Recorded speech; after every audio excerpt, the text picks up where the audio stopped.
Olá, eu sou Maria Alice, mestranda em Política Social pela Universidade Federal de Viçosa e hoje eu vim no QuebraDev apresentar o meu artigo Subvertendo Algoritmos e Sistemas de Controle para falar um pouco sobre o impacto do racismo algorítmico no meio digital. Fique aí e acompanhe a palestra completa.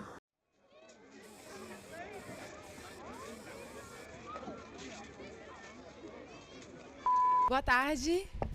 Tudo bem? Bom, eu sou Maria Alice, como já me apresentaram, né? Atualmente eu sou mestranda em Política Social, venho lá de Minas. Estou muito feliz de estar aqui hoje, um baita presente de aniversário para mim. Estou completando mais uns aninhos hoje. E inclusive descobri o QuebraDev a partir desses estudos, onde eu comecei a pesquisar um pouco mais sobre essas alterações no mundo do trabalho, como que isso impacta especificamente as pessoas negras. Então eu realizo mais esse recorte racial, nem sempre de gênero, mas vou fazendo alguns recortes, e esse artigo de hoje é um desses recortes, onde eu discuto essas formas que nós temos de resistência, de subverter os algoritmos e esses sistemas de controle que as palestras, os artigos hoje já apresentaram muito bem. Pode passar, por favor.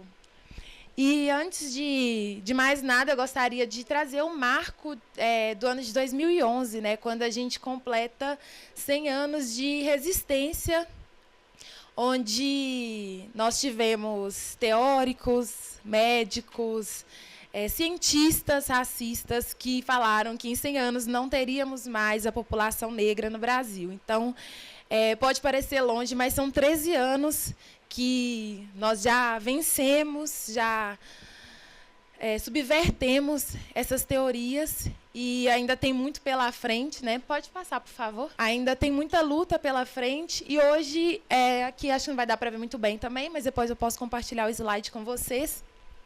Nós encontramos, então, novas formas de exploração, de opressão, especificamente contra pessoas negras, porque não dá para fazer esse debate do impacto das novas tecnologias, dos algoritmos, sem fazer esse recorte, como atinge de formas diferentes essas populações.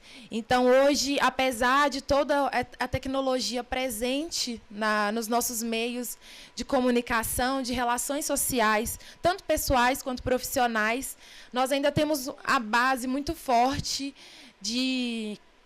onde pessoas negras geralmente trabalham para que tenhamos toda a tecnologia de ponta, toda a mineração, né, principalmente em Minas Gerais, isso é muito forte no nosso cotidiano.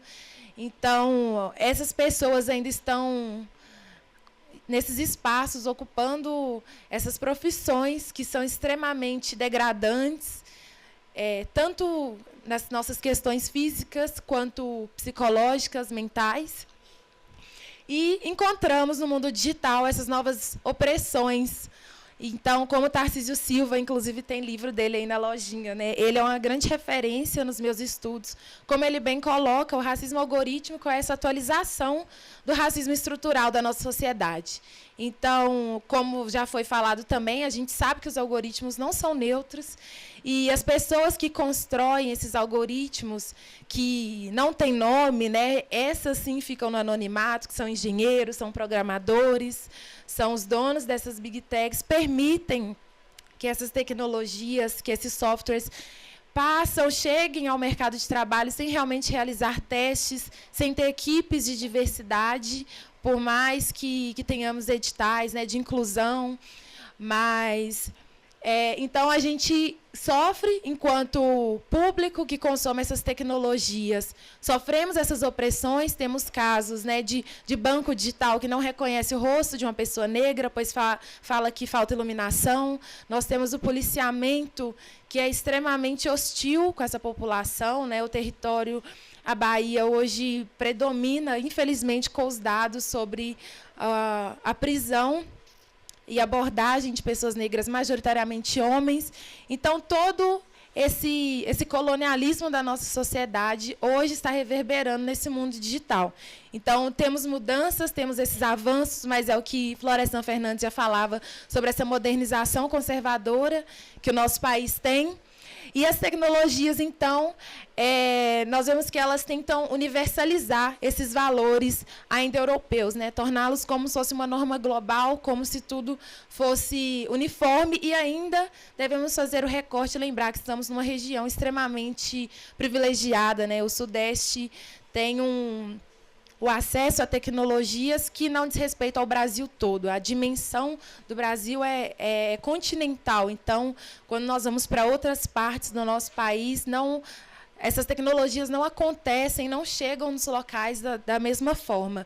Então, inclusive, esse espaço que a gente está hoje, né, de discutir o impacto dessas tecnologias na sociedade é extremamente importante, mas tem pessoas que a maior parte da população hoje tem acesso somente ao celular. Então, notebook, computador, tablet, é somente mesmo um smartphone com funções básicas. Eu trouxe uns dados aqui, não sei se vai dar tempo de falar, mas também tem no artigo. E pode passar, por favor? Como já foi citado aqui em algum momento, essa questão do acesso à educação, né? Se nós não temos nem mesmo acesso à educação básica, para que tenhamos o letramento das nossas crianças, dos jovens, quem dirá um letramento digital. Então, aqui, esse dado é do Preta Lab, né, 2022, sobre a inserção de mulheres negras na sociedade brasileira, 3% matriculada em curso de engenharia de computação, 11% trabalhando em empresas de tecnologia no Brasil. Então, são dados extremamente desesperançosos, né, em muitos sentidos, e nós ainda nos deparamos com os diversos enfrentamentos. A Cida Bento, na tese dela, de 2002, já fazia esse tipo de pesquisa, quando ela fez uma pesquisa de campo em 2 prefeituras diferentes, e as pessoas que estavam nas funções mais privilegiadas eram brancas, cis, todas no padrão, né, do esperado.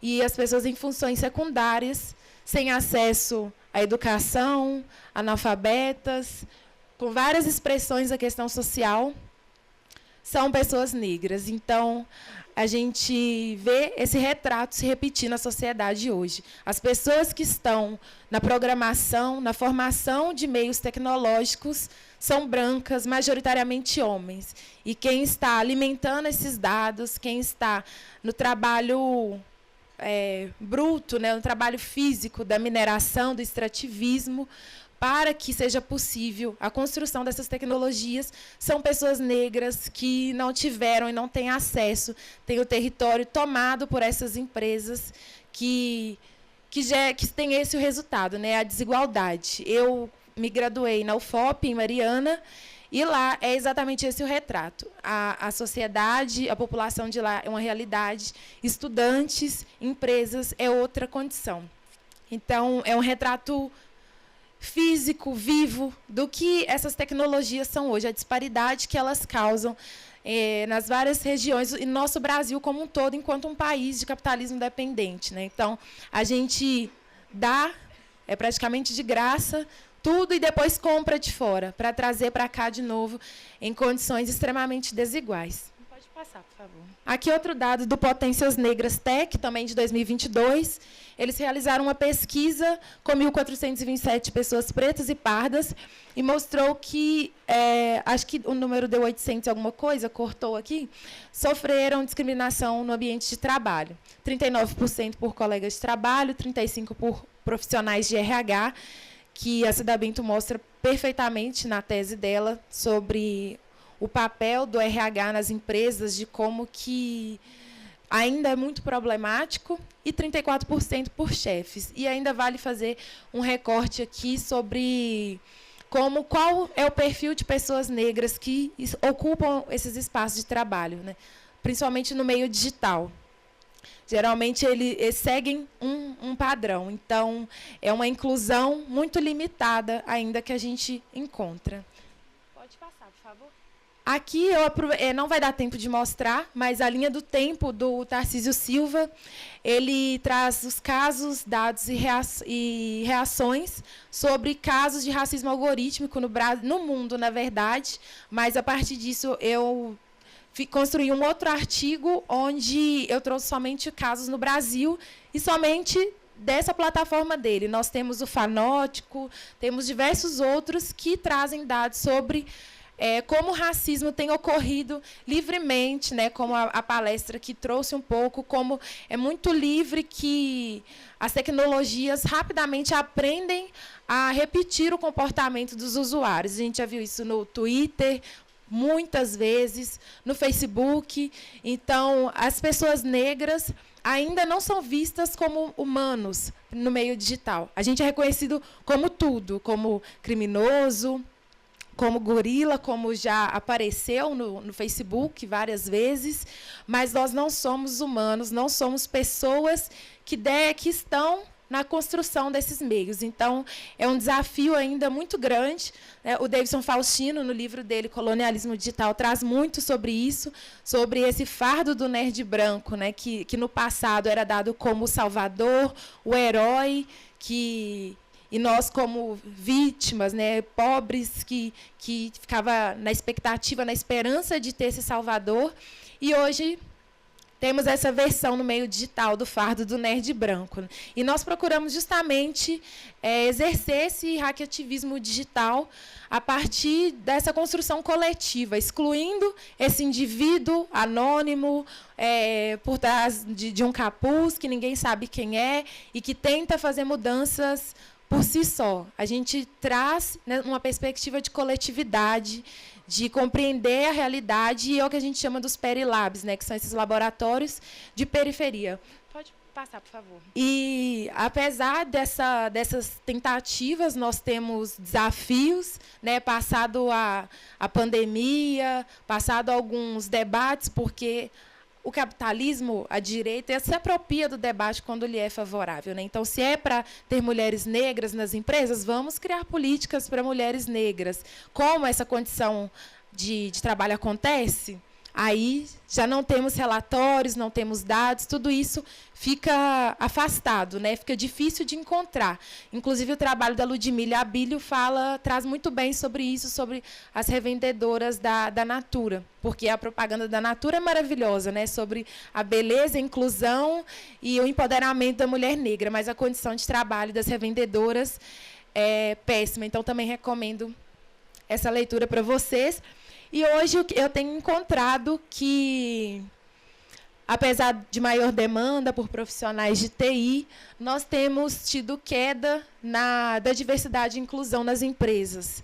Isso começou lá fora e agora o Brasil já tem empresas que estão rompendo com esses editais, com esses contratos, onde tem aquela porcentagem obrigatória. Então, de 2022 para cá, temos esse desafio de que já não está sendo mais algo favorável para eles, talvez, diremos assim. Então, é um desafio, porque, mais uma vez, então, estão encontrando formas de marginalizar nossos espaços de trabalho, de nos educarmos, termos o acesso à educação e, a partir disso, acessar o mercado de trabalho. A gente sabe que não é o suficiente, né? Você pode ter o currículo impecável, coloca uma inteligência artificial para analisar o seu currículo, que hoje em dia é praticamente obrigatório ter uma foto, e uma pessoa branca, e a gente rapidamente sabe quem vai ser selecionado. Inclusive no serviço público, né, com o INSS, que os serviços estão totalmente automatizados. Então, isso tem viabilizado muito o nosso acesso aos direitos, aos espaços, mesmo com toda a formação.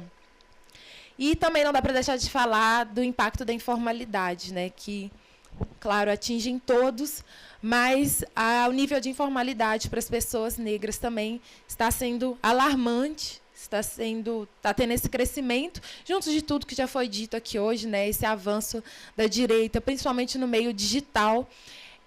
Furar essa bolha é difícil, é um desafio, e conseguir comunicar com o outro, a necessidade de furar essa bolha tem sido um desafio ainda maior. Então, Pode passar, por favor? Nós temos também, né? Vamos falar aqui hoje, para mim já foi uma grande expectativa, foi um encontro perfeito, de renovação mesmo.